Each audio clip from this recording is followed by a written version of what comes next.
ख्वाजा आसिफ साहब ने कहा हम तो अमेरिका के बगैर रह ही नहीं सकते, वो तो वेंटिलेटर है हमारा, हम घुटनों पे आ जाएंगे अगर अमेरिका ने कोई कदम उठा लिया। ऐसे भी अगर करेंगे तो फिर कहां से हम बराबरी की सतह पे ताल्लुकात मेंटेन करेंगे? देखें कि beggars can't be choosers, please understand that. हमें अपनी कौम का पेट पालना है, खुदा की कसम खा के कह रहा हूं। यतीमों के सरों पर दस्ते शफकत हमने रखना है कि उसने पाकिस्तान को फतह करना है और पाकिस्तान को मिटा देना, खुदा न खास्ता। तो उसके लिए हमें तैयारी भी करनी है। बिल्कुल। तो इसके लिए तैयारी का मतलब ये है कि हमें अब अपग्रेड करना पड़ेगा अपने कन्वेंशनल इक्विपमेंट को, यानी हमें J-35 भी लेने पड़ेंगे, PL-17 भी लेना पड़ेगा, चाइना से हमारे दोस्त हैं। तो ये 1.5 से 2 अरब डॉलर का बंदोबस्त हमें डिफेंस बजट के लिए यानी डेवलपमेंट के लिए करना पड़ेगा। मैं तो सब सुनने पाकिस्तान का एक भी जहाज जो है वो बॉर्डर क्रॉस करके नहीं गया। पाकिस्तान का एक भी जहाज, PF का, पाकिस्तान एयरफोर्स का एक भी जहाज पाकिस्तानी हदूद से बाहर गया ही नहीं। एमी बैठ के बिला वजह बैठ के वीडियोस बनाई जा रहे हैं, ना कुछ पता है। वो गए, वो जाके दिल्ली एयरपोर्ट के ऊपर जनाब वो ऊपर से उन्होंने बमबारी कर दी, तो वो कोई कह रहा है अमृतसर के ऊपर बमबारी कर दी, वो कहता कहीं पे कर दी। और मेरे भाई, हमारा एक भी जहाज बॉर्डर क्रॉस करके नहीं गया। बिल्कुल IMF से तो पैसा लिया, पर 1.5 बिलियन डॉलर्स उन्होंने चाइना से मांगे। अभी वॉर शुरू होनी थी, अभी उनको खतरा था कि शायद हम स्ट्राइक करेंगे और वो भीख मांग ली। अब आप परसों हमें पता चला कि 19 से 21 तक उनका जो डिप्टी प्राइम मिनिस्टर है वो चाइना 3 दिन के विजिट पे है। उस पर भी हमने डिबेट की वो क्या करने जा रहा है। वो सिर्फ भीख मांगने जाएगा, वहां प्रोटोकॉल एंजॉय करेगा, गिफ्ट्स लाएगा और पैसे लेके आ जाएगा। देखिए, जो उनका जो chief of the army staff है, वो जो मैं उनकी पहलगाम अटैक से 5 दिन पहले, मेरी गोली तो है ही। ये क्या हर्जा सराई और किस किस्म का पागलपन है मोदी का। मेरे ख्याल में ये रूस का दो बच्चों साबित होगा हिंदुस्तान को टुकड़े टुकड़े में। ये कश्मीर का ख्वाब देख रहे, इनका आज जो मुख्तलिफ हो अलहदगी की तरीके चल रही है, चाहे आसाम के हो, चाहे सिख के हो, चाहे दूसरे साइड के हो, तो मैं ये समझ रहा हूँ ये इनकी गलतफहमी है।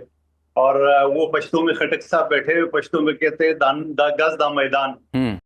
मोदी हो या नेतन्याहू हो, ये दोनों, मुझे तो इस तरह से लगता है कि they are brothers from 2 different mother's.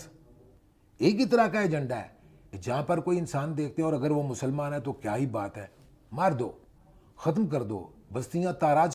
कि मोदी जी इस तरह से भारत को धमकियां ना लगाया करें। मतलब आप क्या चाहते हैं कि हम लोग रोज रात को 2:30, 3 बजे तक बैठ के साधारण इंडिया देखते रहे और ये सोचते रहे कि पता नहीं आपके फाइटर जेट कब आ जाए, इसलिए कि मोदी जी तो सुबह होने का वेट करते नहीं। वो तो इंतजार ही नहीं करते कि सुबह के 6 बज जाए, 5 बज जाए, 7 बज जाए, बंदा ब्रेकफास्ट कर ले, उसके बाद किसी जगह जाकर अटैक करे या कुछ करे। नहीं, रात के 2:30 बजे, 1:30 बजे, 2 बजे, 3 बजे आपके फाइटर जेट आ जाते थे। और उसके बाद मतलब कोई थोड़ा सा इंसान लिहाज कर लेता है कि चलो ठीक है अटैक। रोटी या गोली, दोस्तों रोटी या गोली ये वाला बयान मोदी ने दिया था और कहा था कि या तो रोटी खा लो या फिर मेरी गोली है ही।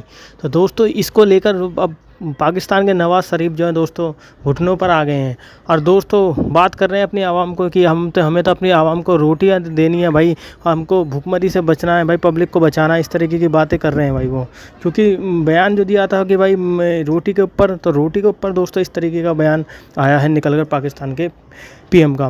दोस्तों रोटी के लिए शुरू में ये बोल लेते हैं जी हम तो ये कर देंगे वो कर देंगे, लेकिन जब धमकियाए गए हैं इसके बाद इनके बयान आना शुरू हो गए धीरे धीरे। कोई बोल रहा है कि हमें बजट में पे करना होगा, कोई कह रहा है हमें IMF का जो कर्जा है वो वहाँ कर्जा लेके आएंगे, ये लेके आएंगे वो लेके आएंगे। लेकिन हाँ, जो मोदी जी का बयान था रोटी और गोली वाला, उसके बाद नवाज शरीफ ने खुद भुखमरी कबूल ली है और कि अपनी जनता को अपने एजेंडा का पेट भरना है, कुछ इस तरीके की बातें करी हैं।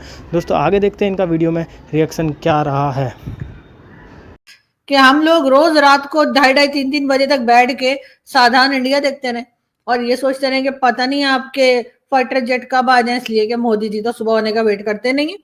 वो तो इंतजार ही नहीं करते कि सुबह के 6 बज जाए, 5 बज जाए, 7 बज जाए, बंदा ब्रेकफास्ट कर ले, उसके बाद किसी जगह जाकर अटैक करे या कुछ करे। नहीं, रात के 2:30 बजे, 1:30 बजे, 2 बजे, 3 बजे आपके फाइटर जेट आ जाते थे। और उसके बाद मतलब कोई थोड़ा सा इंसान लिहाज कर लेता है कि चलो ठीक है अटैक करना है, आपको कोई शिकायत है हम लोगों से, आप आना चाहते हैं, अटैक करना चाहते हैं। हमारे लोग भी तैयार ही थे। हमारे लोगों ने कौन सा, आपको जानते हैं कि हमने कौन सा चूड़ियां पहन रखी है, लेकिन बात सारी ये है कि देखो थोड़ा सा टाइम अपना सही कर लीजिए। ये मतलब ये इस वक्त तो सहरी भी नहीं होती है जिस टाइम पर आप आए थे, यानी कि 1:30 बजे, 2 बजे, 3 बजे अटैक हो रहे हैं। भाई ये कौन सा टाइम है? आज सुबह मोदी जी प्लीज ख्याल रखिएगा आइंदा के लिए, जब भी आपने आना है, क्योंकि आप बार बार कह रहे हैं आना है, बार बार कह रहे हैं आना है।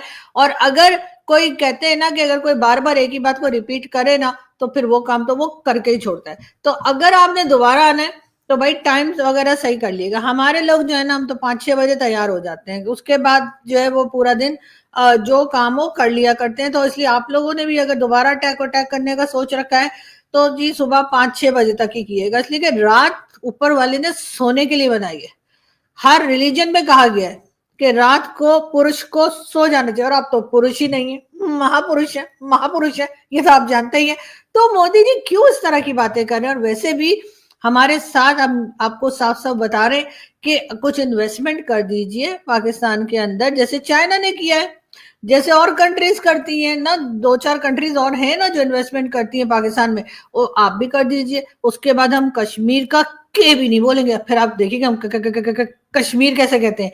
तो आप एक बार इन्वेस्टमेंट करके तो देखिए, आप इतनी जगह पैसा लगाते हैं, कभी कोई इस जो अभी सिचुएशन चल रही है इसमें ये जो स्टेटमेंट्स हैं, ये बयानात हैं, क्या जाहिर करते हैं? कहते रोटी खा लो वरना मेरी गोली तो है ही। मतलब इस वक्त एक कशीदा सूरत हाल है, एक क्रिटिकल सिचुएशन है।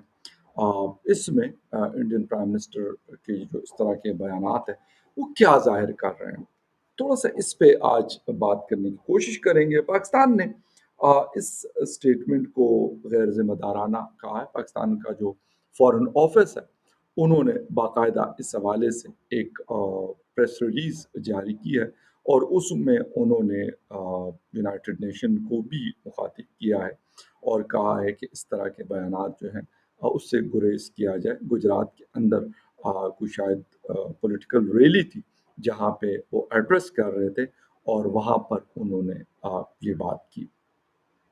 डिटेल में ज़रा इसके जाते हैं कि मामला क्या है, क्योंकि 22 अप्रैल को जो कुछ हुआ पहलगाम में, उसके बाद पाकिस्तान और इंडिया के दरमियान शुरू होने वाली जो कशीदगी है, जो ख़राब सूरत हाल है, वो बरकरार है। दोनों मुल्कों में दर्जनों अफराद की जो हलाकत है, उसके बाद दोनों जो न्यूक्लियर पावर्स हैं उनके दरमियान सीज़ फायर तो हो गया, ताहम इसके बावजूद एक दूसरे के खिलाफ बयानबाजी का सिलसिला अब भी जारी है। इंडिया के प्राइम मिनिस्टर नरेंद्र मोदी साहब ने एक बार फिर इल्ज़ाम आयद किया है कि इंडिया में दहशतगर्दी की कार्रवाइयाँ पाकिस्तान की जानिब से की जाने वाली एक सोची समझी साजिश।